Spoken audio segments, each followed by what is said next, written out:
Top Gear star Paddy McGuinness has teamed up with an old childhood friend to help the poor and homeless amid the cost of living crisis. The actor and comedian turns up to do what he can to lift spirits among the needy using food banks and soup kitchens run by his pals' charity. And he was at its Christmas party on Thursday, cracking jokes and posing for selfies with astonished homeless guests as they tucked into their festive dinner. Paddy, 49, grew up in the terraced streets of Bolton with Bilal Ahmed, 52, who set up the Homeless Aid UK charity in 2017, at first helping people living on the streets in Bolton and Greater Manchester. Now it also runs soup kitchens and food banks as far away as London and Glasgow. Get all the latest news sent to your inbox. Sign up for the free Mirror newsletter. Speaking at the party, Paddy said, "I've known Bilal since I was a kid. He lived on the next street to me.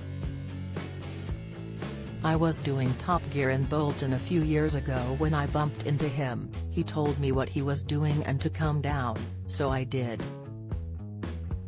I remember the length of the queue was shocking, and now that I have come back it's even busier.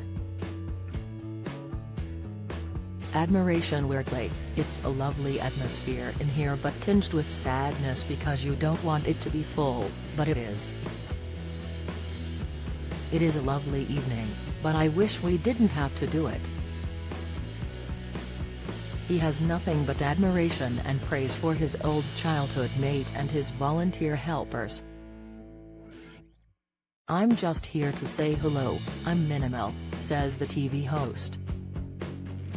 "These guys are the ones that do it 24/7, and the only thing I can offer here is selfies."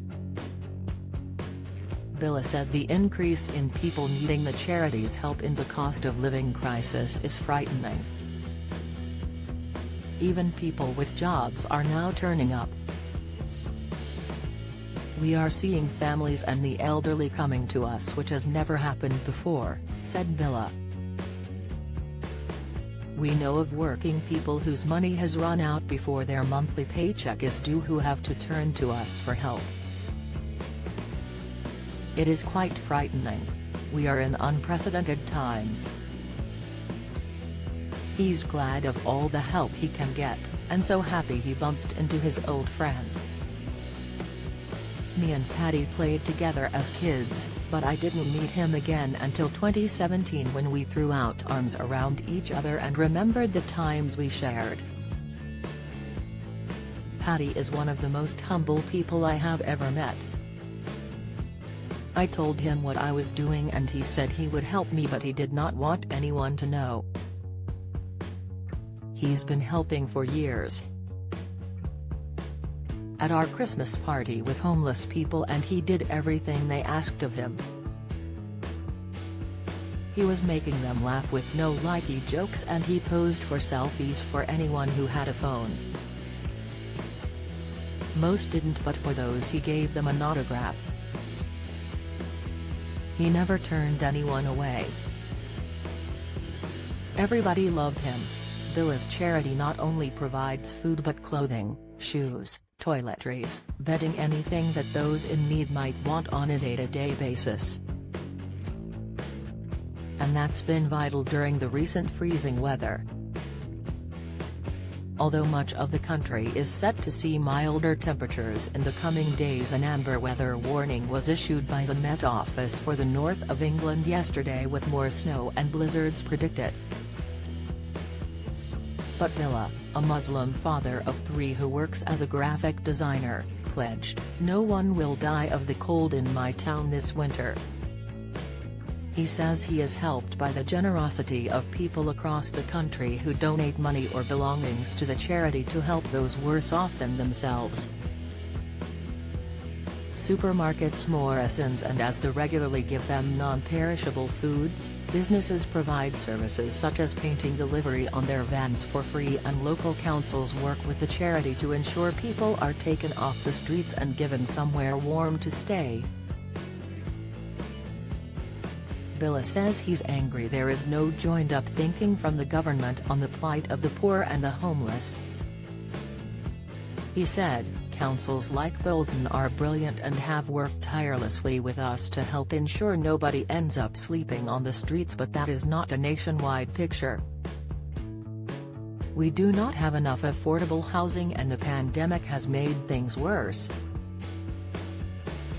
Nobody wants to address the problem full-on." One of those helped by the charity is Rainer Haugraf, 38. He said, "Living on the streets is horrible. I am not used to it.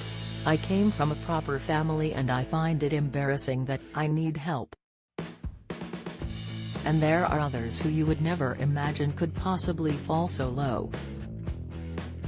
Like former high-flyer Mo, who has an MA from the University of London, and worked for a corporate finance company in the city before moving to Manchester when the cost of housing in the capital got too much." He says, "Our company survived the first wave of the pandemic, but when the second wave came along I got fired along with a lot of other people. We got reduced from 400 to 40. I was married, but when the savings ran out she left me." Cost of Living. Our Cost of Living team of experts are here to help you through a very difficult year. They'll be bringing you the latest money news stories and also providing specialist advice. Whether it's rocketing energy bills, the cost of the weekly shop or increased taxes, our team will be with you all the way. Every Thursday at 1 p.m. they will take part in a Facebook Live event to answer your questions and offer their advice. Visit facebook.com/dailymirror/live to watch.